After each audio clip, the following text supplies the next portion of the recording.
Hey, it's Joe out here again. It's been a while since I did a video. Common Sense USA. Listen, we need to start thinking a little bit about some things going on. I've been talking about the coronavirus for a little bit. Stopped because of the unfortunate and untimely death of a very good man in Minneapolis, Minnesota, George Floyd.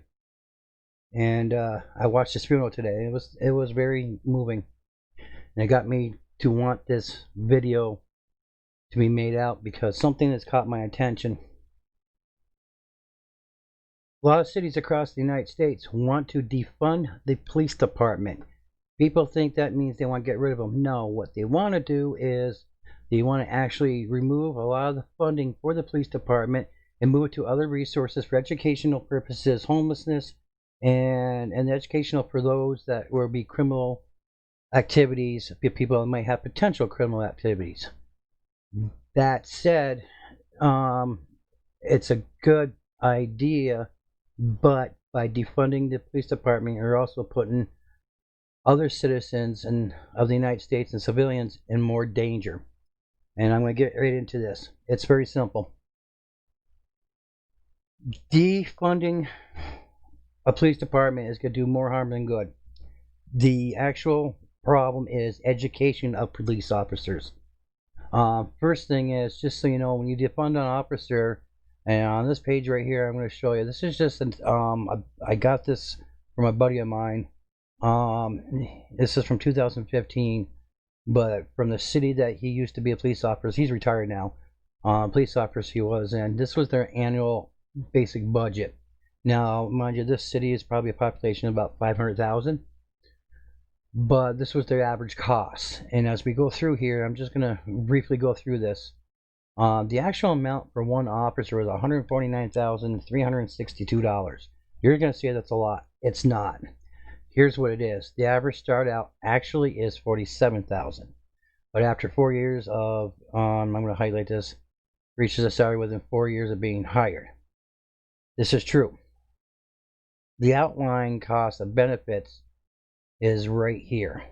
Your annual salary would be $82,000. The benefits are broken down here, and you got your benefit funds, which is a fund which is really created for a case of a situation where an officer's extra health care costs or extra insurance and so forth that they will have to have for their family is not covered or anything. That fund's used for a lot of purposes for police officers. Healthcare, your liability, your overtime, your Medicaid breaks down. Then there's supervision. That means 1/10 of a sergeant and 1/5 of a lieutenant. What that means is that that's what it costs for these two people to just get this normal rookie into a status of a self-supervision.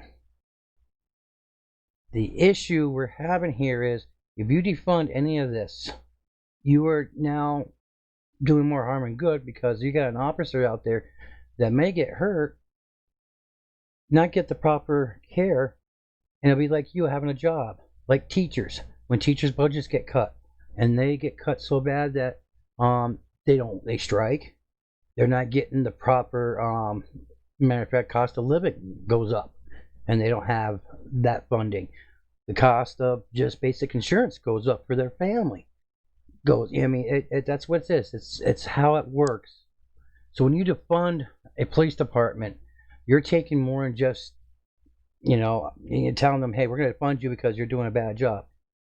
My opinion on that is, and it's just, I've always believed it. It takes one or two bad apples to ruin a bushel. You remember that expression? Well, that's true. And it's sad that it took a death of a very nice man for people to finally wake up and say, okay, no, something needs to be done. The problem is we're not doing it the right way. Here's the answer: education, proper education. I found out something I did not know. When I grew up, I went to North Country Community College. I started out in law enforcement very briefly, very short time. But you had to have criminal justice a degree, I thought, at least associate's degree, to even be in the academy. Well, I was wrong. Even today's standards, and there's a couple of websites here we're going to go right through real quick. Okay, one of them is, and this was U.S. News. This was back in September 2016, and they're talking about this gentleman that wanted to go into a federal government, so he's doing online, so forth. Here's the thing I did not know. The perception that was involved from a decade ago when employers viewed online degrees with much more skepticism. And by saying so, this deputy of the police in the University of Central Florida Police Department oversees hiring. Now, basically everybody is. Now, even though the minimum requirement for many law enforcement jobs, such as police officers, is typically a high school diploma or equivalent, and I'm going to highlight this. Ready? Even though the minimum requirement for many law enforcement, jobs such as police officers, is typically high school diploma or equivalent. Many now enter the forces for at least a college degree. Well, that's education. Is it the right education? That's the question. That's what this was talking about, online. The reason is over the years, online degrees have become more acceptable when it comes to working with the younger generation, the millennials. The new generation who are born and raised to be tech savvy. Okay, and that's where the online degrees work for them. Criminal justice degrees holder might also pursue a legal career in paralegal and so forth, based on her experience. And here's the thing: if you meet minimum entrance requirements, the format doesn't matter, especially given to the prevalence of online blending learning today. Here's what we're having a problem is when you online teach, you're not interacting with people. You're not socializing. You're not feeling what they call positive or negative energy in a classroom environment that will give you the understanding of our basic nature of confrontation and a proper setting. In other words, you have a professor, you get a confrontation with another student, arguments about, oh, this person was wrong with their answer, this person, or discussion, or their opinions. You learn how to read body language. You learn to do what needs to be done to understand how to interact with that person. That professor or that teacher tells you, okay, you should approach it this way, and that's what online does. That's what they call the proper stepping stone before you even go to the academy. Most academies, police academies, are about 12 to 16 weeks. You cannot learn behavioral confrontation, behavioral and this is what they call it, self-taught discipline in 12 weeks. You just can't do it. Online doesn't give that to you. You're talking to a computer screen. You can shut it off. You don't have to confront, and that's it. You don't feel the emotions. Right now, I'm talking to you, and you can't feel the emotions because it's just me through a screen. It's like talking to the wall. Remember expressions when your mother or your father, your grandparents yelled at you and said, well, man, it seems like just talking to a wall because you're not listening. That's the same principle here. And here's what you have to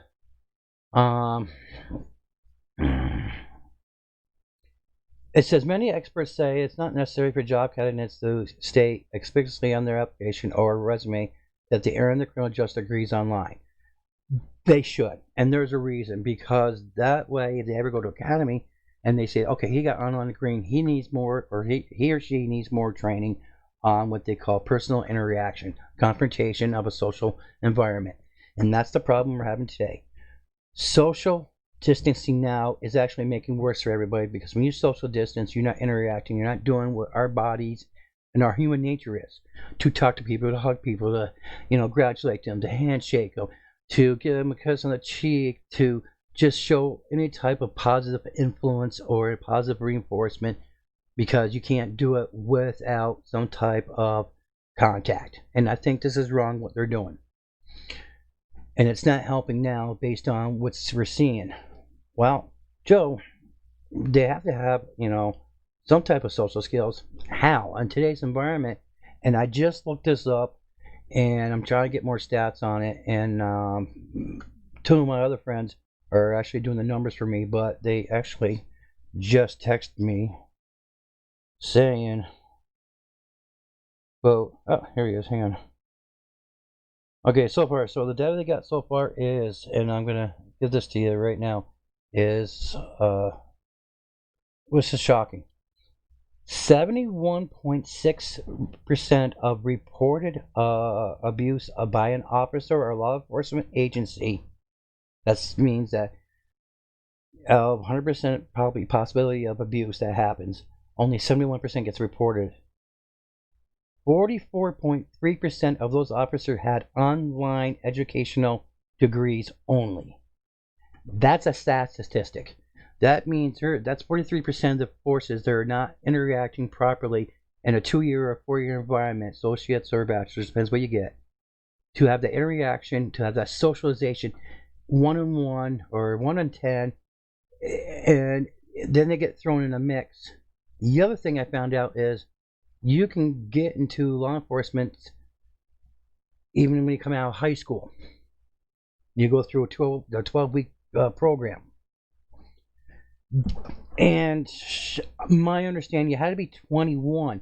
So I don't understand why some of these have down you only need a high school or a GED equivalent, which is right here. Even though the minimum requirement of law enforcement jobs, such as police officers, I think I read this, is typically a high school diploma or equivalent, and the mostly a master's degree. And I did a little checkup on this. Okay, this is a law enforcement. This is actually a criminal justice blog, and the person that did this was a good answer. The criminal justice field is looking for individuals that are highly educated, and they don't care if they want to, if you went to school online or off. Many don't even care that you obtain an associate's or bachelor's degree in criminal justice entirely online, as you may have chosen business, computers, and so forth. Okay. This leaves a lot of entry level positions require college level educations nowadays. Which is true. What they're basically saying is, if you want to go into business, computers education, they actually require a really high educational level of interaction and socialization. If the law enforcement is what you want, the graduate level education related to the field is in order, especially for those wanting to advance their careers. Okay, that means you can actually be criminal justice online. You can do homeland security online. You can do interaction. This doesn't make no sense. How can you do international relations online? That makes no sense. And it says online degrees. Don't say online on them. And they don't. I've seen some of the degrees that people got online. They don't. They just say, here's your degree. That's a false presumption that person's been in a proper environment by their professors or teachers interacting on a social situation. So, what's this all about? Well, I think the police department. There we go. I was looking right here. Here's the join the state police of New York. Okay. Yeah, I must have a certificate, senior high school or New York State high school equivalency diploma or a military certificate or ID. High school equivalency state and New York State diploma and blah blah blah. Okay, I mean this is, and you must have completed 60 college credit hours at a credit college or university documentation from the state of candidacy to be completed. And I think this is the educational. What it doesn't state is in law enforcement or not. It just says 60 credit college credits. That makes no sense. I double checked. This is the actual site. You can use a maximum of 12 non-traditional transfer credits, if you want to. They can be applied, from a life experience. I haven't. The following are some common sources for obtaining non-traditional transfer college credits.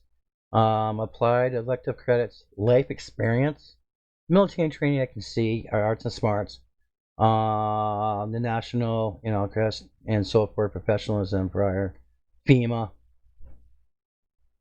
Exceptions. 30-day college credits may be waived if the candidate has either received an honorable discharge from the United States military in 2 years of active military service, or has completed or has successfully completed a certified police officer training course approved by or equivalent to the course approved by the New York State Municipal Police, training council, because you still have to go through their training academy. Okay, training. Okay, a certified peace officer training course does not qualify.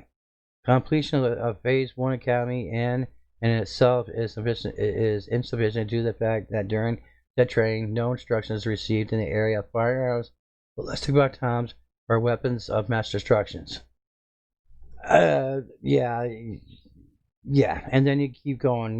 This is your, these are your qualifications. Overview, education, hearing, and vision. And stuff like that.